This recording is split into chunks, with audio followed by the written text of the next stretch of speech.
ऊंट कैमल एक अनोखी आकृति वाला जीव है जो अपने कुबड़ हम्पी के लिए पहचाना जाता है। इनका उपयोग प्राचीन काल से ही पालतू बनाकर रेगिस्तान में परिवहन के लिए किया जाता था। यह मुख्यतः रेगिस्तान में पाए जाते हैं। कैमल दो प्रकार के होते हैं। डोमडेरी ऊंट, इन ऊंटों में एक ही कुबड़ होता है। बैक्ट्रियन ऊंट, इन ऊंटों में दो कुबड़ होते हैं। कैमल के कुबड़ में वसा जमा होता है, इससे शरीर के बाकी हिस्सों को ठंडा रखने में मदद मिलती है। जरूरत पड़ने पर वह वसा भोजन या पानी के रूप में बदल जाता है, जिससे यह कई हफ्तों तक बिना खाए पिए रह सकते हैं। एक कुबड़ वाले ऊंट उत्तरी अफ्रीका और मध्य पूर्व में रहते हैं, जबकि दो कुबड़ वाले ऊंट आमतौर पर मध्य एशिया में पाए जाते हैं। ऊंट एक सामाजिक प्राणी है जो झुंड में रहना पसंद करता है। ऊंट अपने विशेष रूप से डिजाइन किए पैरों के कारण रेत में आसानी से चल सकते हैं। इनके पैर में दो पंजे होते हैं जो उस समय फैलते हैं जब वह जमीन को छूते हैं, इससे इनके पैर रेत में नहीं धंसते। कैमल के होंठ मोटे होते हैं, जिसकी वजह से वह कांटेदार पौधों को आसानी से खा सकते हैं। दूसरे जानवर कांटेदार पौधों को नहीं खा पाते। ऊंट एक बार में 20 गैलन 75 लीटर पानी पी सकते हैं। ऊंट का मुख्य प्राकृतिक आवरण एशिया और अफ्रीका है। दुनिया में लगभग 14 मिलियन कैमल हैं, जिसमें से लगभग 90% डोमडेरी ऊंट हैं। ऊंट के छाती और घुटनों की त्वचा में मोटे पैड लगे होते हैं जो उन्हें गर्म रेत में बैठने में मदद करते हैं।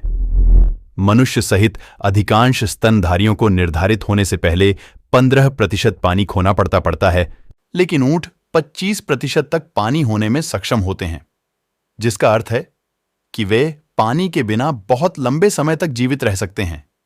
कैमल भले ही धीमे चलते हों, लेकिन वह अधिकतम 40 किलोमीटर प्रति घंटे की रफ्तार से दौड़ सकते हैं।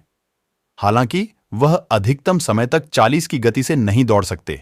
ऊंट कुबड़ में पानी को स्टोर नहीं करता। भारत के 90% से ज्यादा ऊंट राजस्थान के रेगिस्तानी क्षेत्र में पाए जाते हैं। ड्रोमेडरी कैमल को पालतू बनाना बहुत आसान है, लेकिन बैक्ट्रियन कैमल को आसानी से पालतू नहीं बनाया जा सकता। कैमल की आंखें रेगिस्तान के वातावरण के लिए पूरी तरह से अनुकूल होती है। इनकी आंखों में 3 पलकें होती हैं, जिनमें 2 पलकें लंबी होती हैं, जिसकी वजह से धूल आंखों में नहीं जाती। धूल से बचने के लिए इनकी आंखों की भौहें भी मोटी होती हैं। जन्मजात कैमल का कुबड़ नहीं होता। मादा कैमल का गर्भकाल भोजन की उपलब्धता के आधार पर 9 से 14 महीने तक रहता है। कैमल के नन्हे बच्चे का वजन लगभग 40 किलोग्राम होता है। बहुत अधिक रेत या हवा बहने पर ऊंट अपनी नाक को बंद कर लेते हैं। कैमल को रेगिस्तान का जहाज कहा जाता है, क्योंकि इनका उपयोग रेगिस्तान के माध्यम से वस्तुओं का परिवहन करने के लिए होता है। मादा ऊंट का दूध विटामिनों और खनिजों से भरपूर होता है।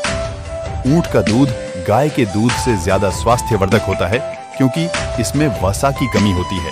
बैक्ट्रियन ऊंट बड़े आकार के होते हैं। इनका वजन 300 से 1000 किलोग्राम तक होता है, जबकि डोमडेरी ऊंट का वजन 300 से 600 किलोग्राम तक होता है। कैमल को जब खतरा महसूस होता है तब वह थूकते हैं।